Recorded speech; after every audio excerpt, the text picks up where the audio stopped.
So I think the place that I want to start, and like I said, we're going to kind of go position by position. And obviously, we're starting with the defense because that's what we talked about a little bit first. But the first position group that I want to break down, and I want to talk about who kind of some of the projected starters are. I think most of the starters in this one is kind of solidified. I think you have a couple of guys that are going to be playing their way into potential starting roles, and there's going to be some competition, but is going to be the defensive back room. So the defensive back room, I think your guaranteed starters is Damani Jackson will be your cornerback one. Your safeties are going to be Keon Sabb and Bray Hubbard, right? I think those are your guaranteed starters. I think game one, you start with Xavier Brown. I think that there is a world in which Dijon Lee really can play his way in. I've heard really good things out of the freshman. I think Dijon Lee is a guy that, with his length and his ball skills and his ability out on the perimeter, I think that he is going to play significant snaps this season. I don't think he starts for the first couple of games, but it would not surprise me if Dijon Lee has some type of resurgence similar to Xavier Brown last season, where he comes in a significant moment and is up against a top receiver and can make a play, right? Dijon Lee is that kind of player. He's that kind of lockdown guy. And also with the length he has, he's somebody that's very unique in the defensive backfield, especially at the corner position. At 6'3", with the long arms he's got and the ability to cover that he has, I think that he is somebody that it's going to be very difficult for us to keep him off the field, right? He's going to be a guy that I would fully expect gets on the field. And I think that when you're talking about the different corner position, I think Damani Jackson is such a lockdown corner at times that Damani does, some things that we've obviously seen in Saban's defenses, but Damani locks down their main receiver. And so because of that, they're just throwing at the other side of the field. And so even if Xavier Brown starts, that position potentially is going to have to be rotated just because of, especially against some of the faster paced teams, right? Think like a Tennessee, think like even South Carolina when they get running. Some of these teams that we face and play that have higher tempo, I think that those are the ones where you might see some different guys rotated in and out. So I would fully expect Dijon Lee to play some major minutes this season, from a corner perspective. Another guy that you brought in, and I'm very curious to see what he does this season. Obviously, you bring him in the transfer portal, is Cam Calhoun. I don't think that obviously he starts. I think that he potentially is another one that you could see some major minutes. I am curious to see kind of what role he's going to play on the team. For those of you unaware, he redshirted his freshman year when he was at Michigan. Then this last season against Utah, at Utah, I guess. He played in 11 games. He had some, I believe he led their team in pass breakups. So he obviously has some good ball skills. He has some developmental potential, and I think he's somebody that Alabama obviously recruited for a reason. But, I do not think that we brought him in to be a starter. I know a lot of people, sometimes question, especially when you're talking about, for the fans of mine that cover basketball, follow me when we're covering basketball a lot of times when you're bringing in a transfer, people want that transfer to be the go-to guy, right? You're bringing in a transfer because he is the number one guy. In football, it's a lot about depth, right? Just because you're bringing in a guy, that does not mean he has to be the number one receiver. He has to be the number one corner, number one quarterback. You're really bringing in guys in some cases because you need a depth piece, right? Injuries happen in football, at a more substantial rate than basketball.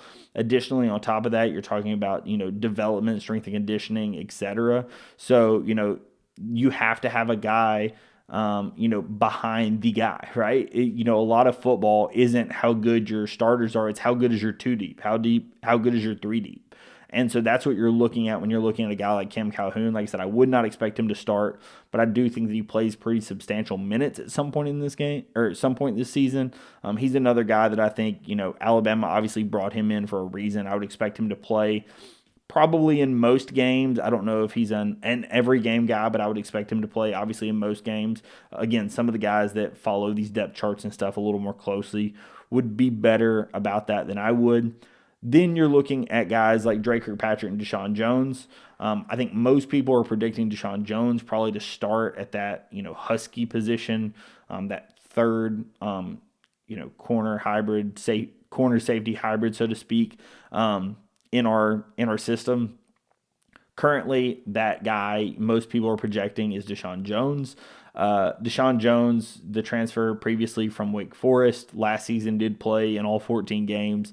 He's somebody that I think that, again, Alabama has done a good job bringing in players that fit our skill set and fit what we need, right? I think that's the benefit of what this staff has done a really good job with, is not always just going after the flashy guys, but going after the guys that fit what you're looking for. We talked about that when Alabama got the commitment from Jackson Marco, the tight end, earlier this summer.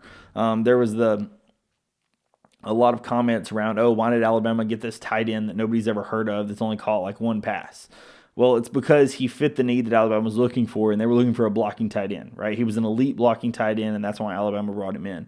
I think that's what this staff has done a really good job of, is they're not getting caught up in you have to go after every guy from the state of Alabama, or you have to go after every guy from this certain high school because we have a pipeline built, or you have to go after, XYZ thing, right? I think they're really looking at this player fits what we're looking for.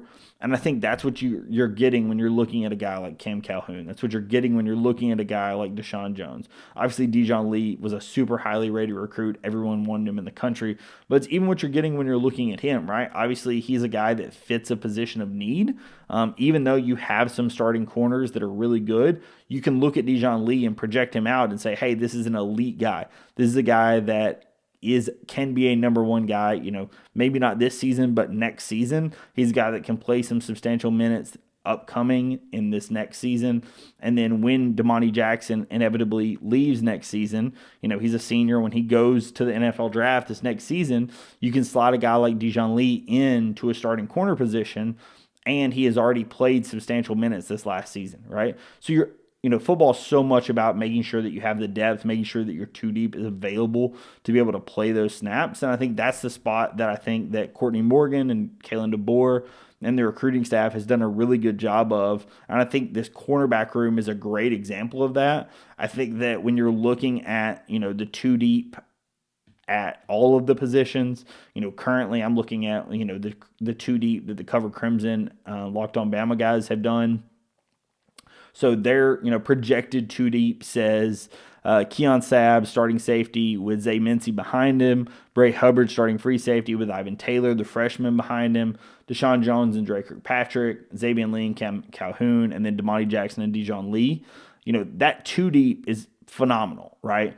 Zay Mincy is a guy that I think that if you look at how he's been projected out at multiple across.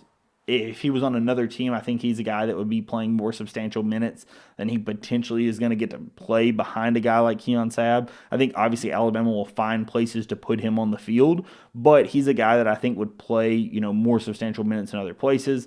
A guy like Ivan Taylor, a freshman that I think is a really highly rated guy that has a chance to obviously be really, really good. I think that, again, all the guys that Alabama, has in that two deep are phenomenal players.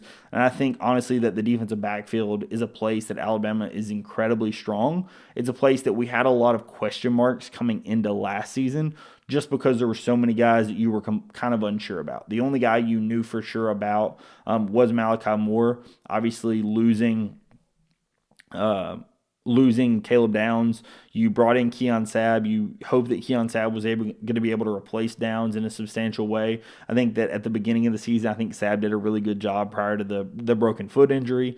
But I thought that Sabb did a great job. The big thing is you're also returning the top four leaders on your team in interceptions from last season. The top four guys accounted for 10 interceptions last season.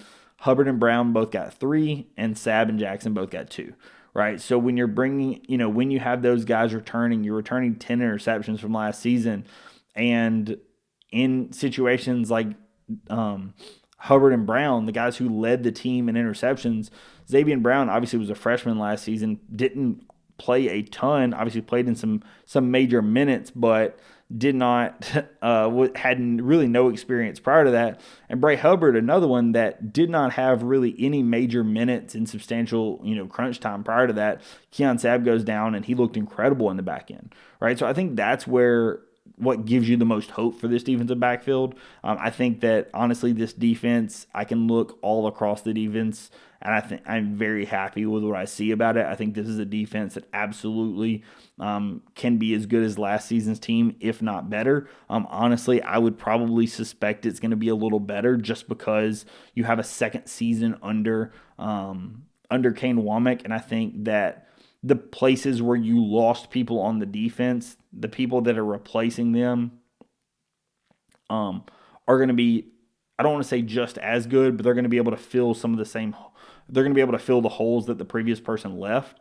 I think that the one spot, and we'll get into these other positions later, the one spot that I think I have some questions about is Nikhai Hill-Green, just because I've not seen him in an Alabama uniform. Obviously, replacing a guy like Jahad Campbell that's been so good off the ball, that's a spot that gives me a little bit of a question mark. But when I'm looking at the defensive backfield, obviously you lose Malachi Moore, but I think that how good Bray Hubbard played to end the season, obviously having a healthy Keon Sabb back and having the other freshmen and the other guys who played major minutes, I'm very happy with what I've seen. Obviously in the games that we've seen them, as well as the obviously everything coming out of practice, everything coming out of the different scrimmages. I'm very happy with what I've seen out of the defensive backfield. So I'm super happy with that defensive backfield. Like I said, this is the first position group that we're going to break down. I do plan to have some guys on, as I previously mentioned. I may try to see if I can have one of those on this week. If not, we will have one on next week.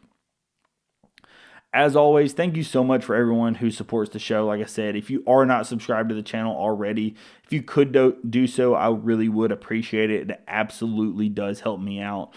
Thank you so much, everyone, for watching. Please comment, follow, subscribe over on Apple, Spotify, here on YouTube if you are not already as well. Thank you so much for watching, and I will catch you in the next episode. Peace.